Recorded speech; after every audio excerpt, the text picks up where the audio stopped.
make it a little faster? Well, I think so, and I'll show you the reason why. Right there is why. This chain, I'd ground it at my normal angles that I grind now it is sharp. Look, don't get me wrong, it cuts, it self-feeds, but it's just, it can be a lot better. So that's what we're going to get into. We're going to pull it off, we're going to throw it on the grinder, we're going to put a little more aggressive an angle on it, and we're going to set the drags on the other grinder and see if we can make an improvement just by changing some things up on the chain.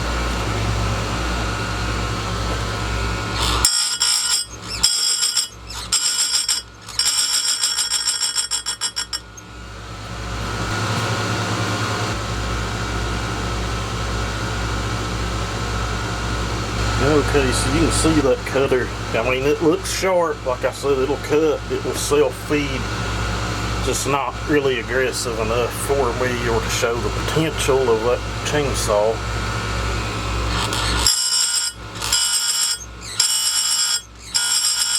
And there will be some couch potato sawmen say that I ruined that chain. I took 2/3 of it away. It is what it is. But this camera is pretty good. You can see it grabbing. I could shave my nails with it. Don't pay no attention to my dirty fingers, but yeah, she's short. Let's do another for you.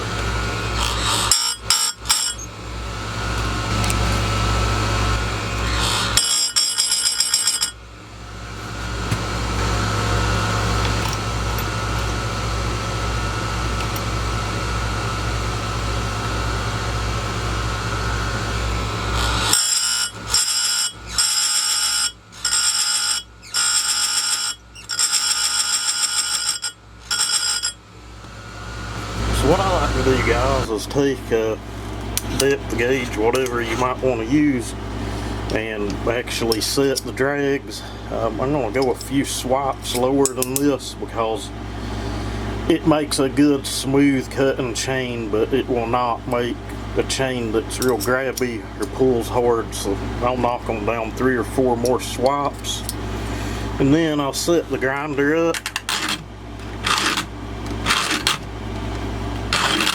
Probably would have been a better demonstration to actually do one of them on the other side of the chain, but you guys get the idea of what's going on here. And the angles I've got on that other grinder are 55 on the head tilt, 30 on the top plate angle, and then the downward tilt I've got set at 0. So the way I've got this set up, I've got the knob on the top adjusted to where that rock's just barely touching the drag that we filed, and then I'll cut the grinder on and proceed.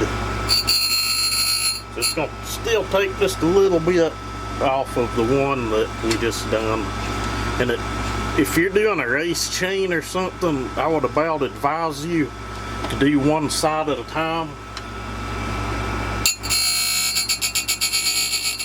Because honestly, the way the cutters lay, and as sloppy as this Chinese grinder is, this is the Pulse Forma one, by the way.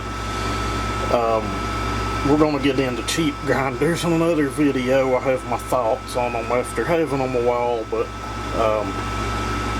one side of the cutter can get a little more grind on it than the other, if that makes sense. It's usually not enough to make the chain pull one way or the other, but if you're looking for a race chain or something, you're probably not going to do it this way anyway. And there's what that chain looks like.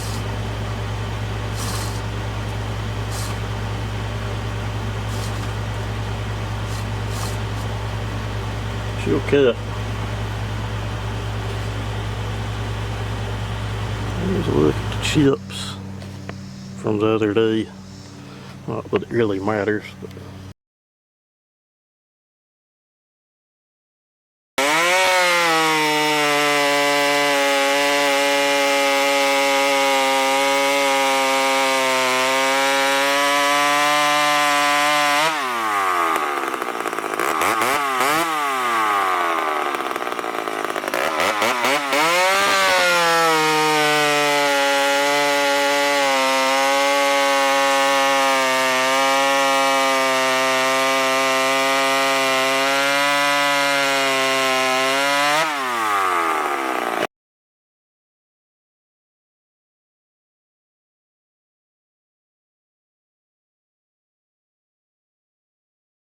This is the same piece of wood. I've not made any cuts on it. I'll show it's not rotten.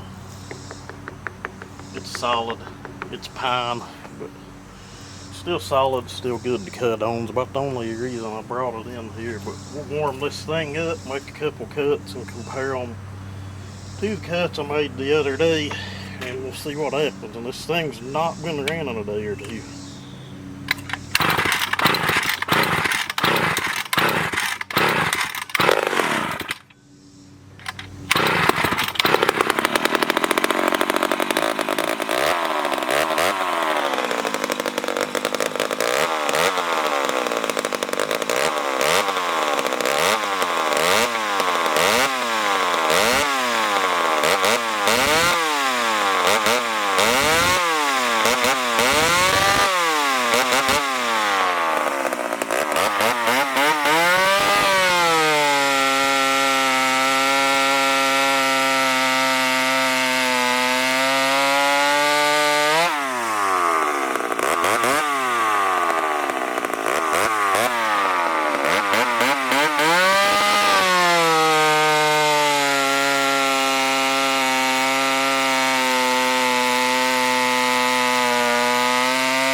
Well guys, I like that old saw.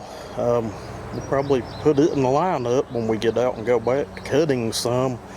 I don't know when that's going to be. The weather here is just miserable. If it's not raining, it's just too hot and humid to get out and mess with the saw or mess with firewood. But anyway, we'll do some timed comparisons, and I'm pretty sure that one's a little faster. It's not a big great deal faster, but I think you'll see a pretty good difference.